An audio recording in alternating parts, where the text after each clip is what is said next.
gon' give it to you. Fuck, wait for you to get it on your own. X gon' deliver to you. Knock, knock, open up the door, it's real. If the non-stop pop out, I'm stainless steel. No heart, getting busy with it. But I got such a good heart that I make the motherfucker wonder if you get it.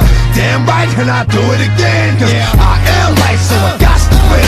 Break bread with the enemy. No matter how many. Today on This American Blum, we're going to be talking about the other colonies.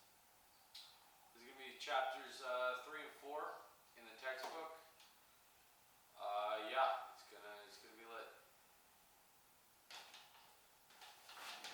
For the first section of this, we're going to be talking about my dude Martin Luther. And as we all know, there's a great big God in the sky who likes to watch all of us masturbate judgingly. And my dude Martin Luther was chilling. He was a monk who was originally a lawyer, but he got struck by lightning or something. And he was like, hey, I like Jesus now. So he likes Jesus. And he posts his 95 theses up. Everybody loses their mind. It's like the To Pimp a Butterfly of religious documents. It's amazing. It's beautiful. So now everybody's starting to think for themselves, God forbid, and they come up with all these new factions of Christianity. And that kind of leads us into what do you call it? America. So we got these dudes called the Calvinists. They're uptight assholes. They don't believe in good deeds getting you to heaven. Instead, they believe that God's gonna choose, and if you're one of the elect, which does not require you to be a good person, you're getting into heaven. Are you one of the elect? It's up for you to decide.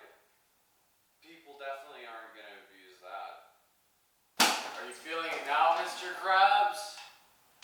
Alright, sorry about that. The audio was not mixed properly. Don't know whose fault that is. So next up, we're talking about Massachusetts Bay, and I realized the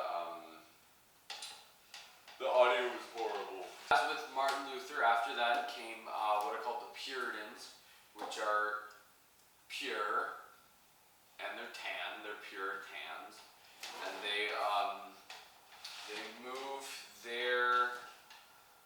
They get kicked out of England because they're not Anglicans, which is the Church of England, so that Henry VIII can divorce his wives instead of beheading them.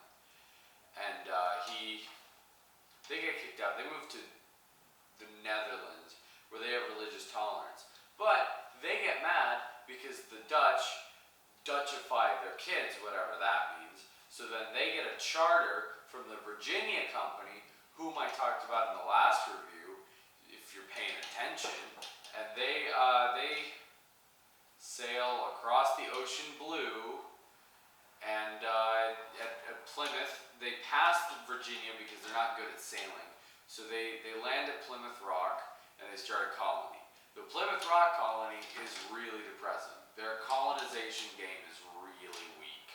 It's really weak. So they struggle for their entire lives, and there's only like 102 people over there, and half of them die. Like 44 out of 102 people die.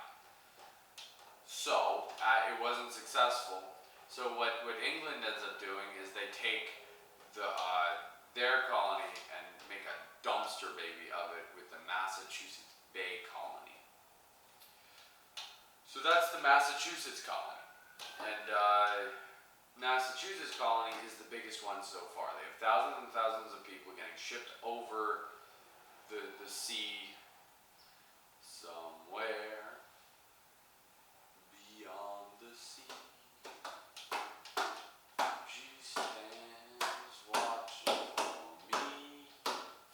My lover stands on foreign sands and watches the ships that go sailing.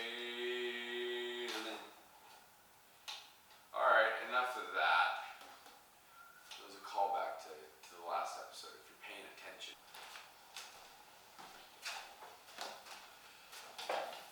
So Massachusetts, they get kind of full of themselves, and this dude John Winthrop,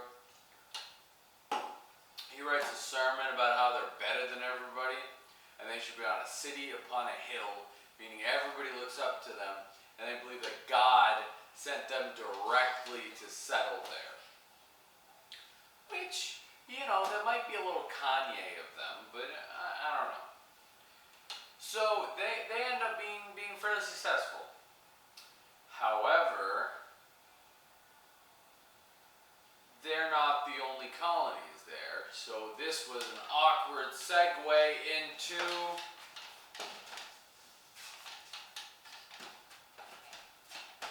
Rhode Island. We're at Rhode Island now. Alright. So what happens is in like 1938, the Puritans start to become especially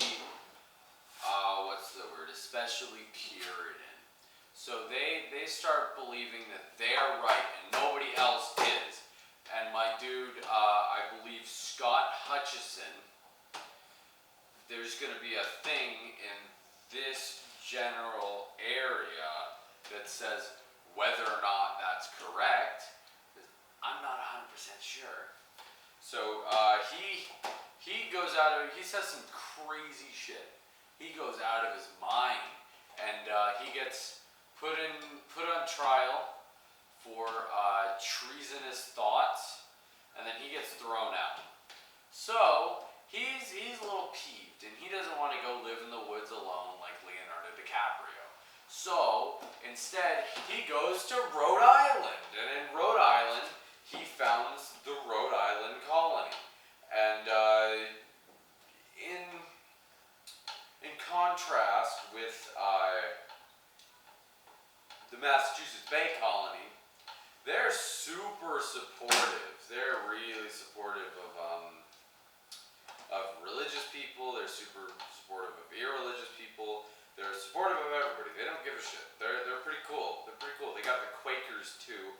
That helped influence, not necessarily in Rhode Island, but the Quakers helped influence the craziness that went on and pushed them out. But the Quakers were pretty cool people.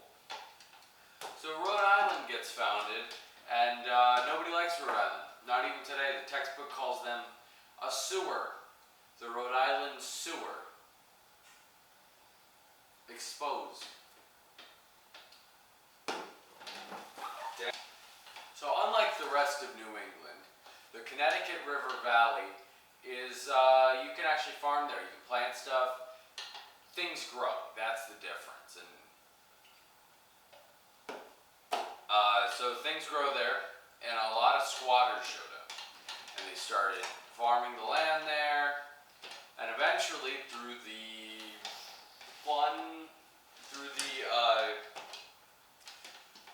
fundamental orders, Connecticut is established as its own state colony.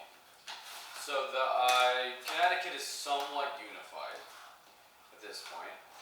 So now you can the Connecticutans, they live together in relative peace and harmony. But along with Connecticut came New Haven. New Haven and Connecticut were like that. They were really, really close, and they were pushing up against each other. And eventually, Charles I was beheaded. Then Oliver Cromwell took over, and he was a dick. And then Charles II took over after Oliver Cromwell had been kicked out. And Charles II found out that New Haven was harboring two of the judges who decided to behead Charles I, and he was pretty peeved. So, rather than grant New Haven a charter, they gave it to Connecticut. So, Connecticut and New Haven joined together. Next colony.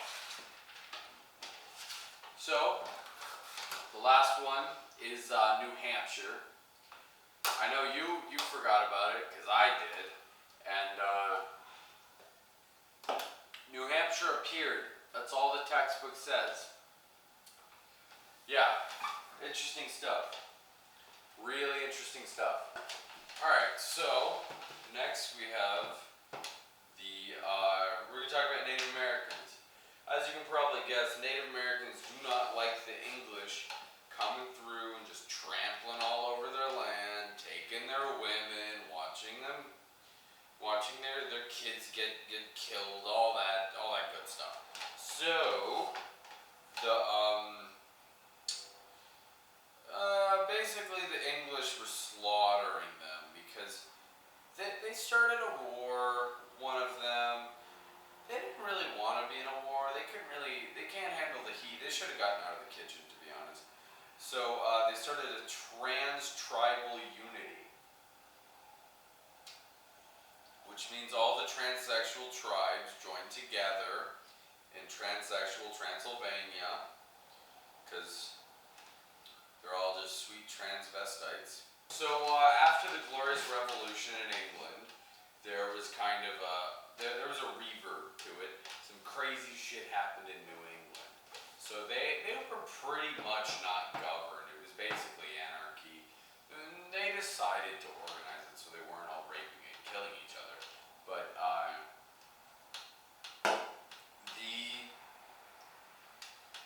the Glorious Revolution prompted England to actually control their land.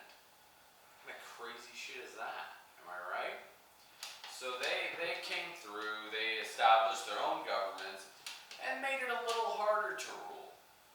And there was also some revolution, but what's a pussy revolution? Not like the real shit, not like French Revolution by Wiz Khalifa.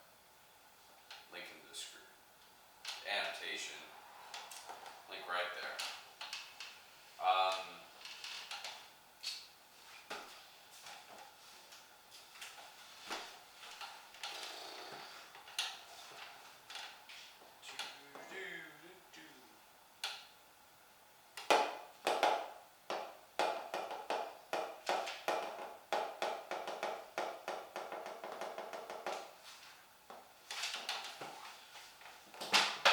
So in the 17th century, the Netherlands, they were feeling pretty hot. They'd just come off of Rembrandt.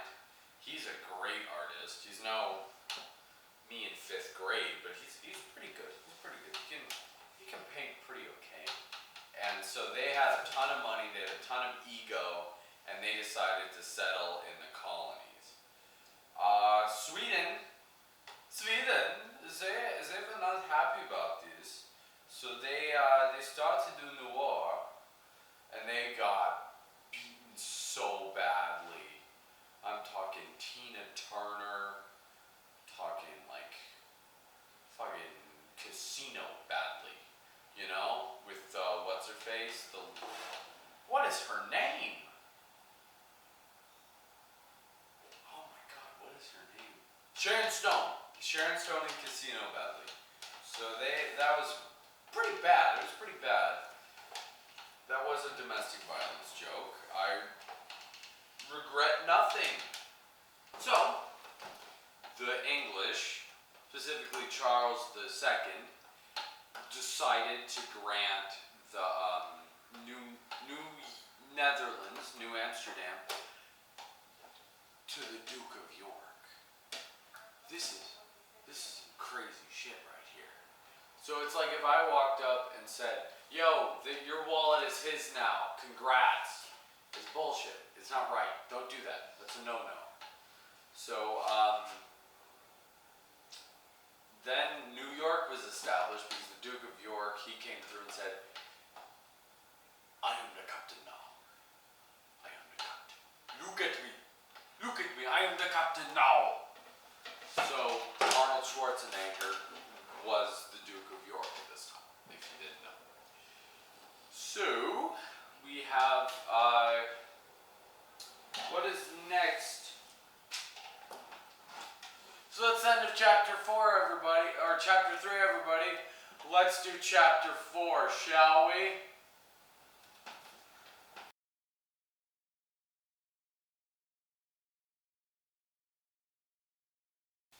Well, let's talk about chapter 4. So, we got the tobacco economy. That was a huge part. They shipped millions and millions of pounds of tobacco out of the country because Europe wanted to 520 blaze it. Am I right, guys? So that created the invention of what's it called? Indentured servitude, which was semi-permanent slavery. And at the end, you get a free prize of a couple barrels of corn, some clothes, and a couple acres of shitty land. So you know, it's definitely worth basically temporary slavery. Next, we got Bacon's Rebellion. So basically, what ends up happening is there's not enough women in the world in the New World, and also there's not a high enough chance of getting your freedom dues. So a bunch of single young men got really pissed off, and they decided to rebel. So they did that. America. Alright, basically my dude Nathaniel Bacon led about a couple thousand Virginians to revolt all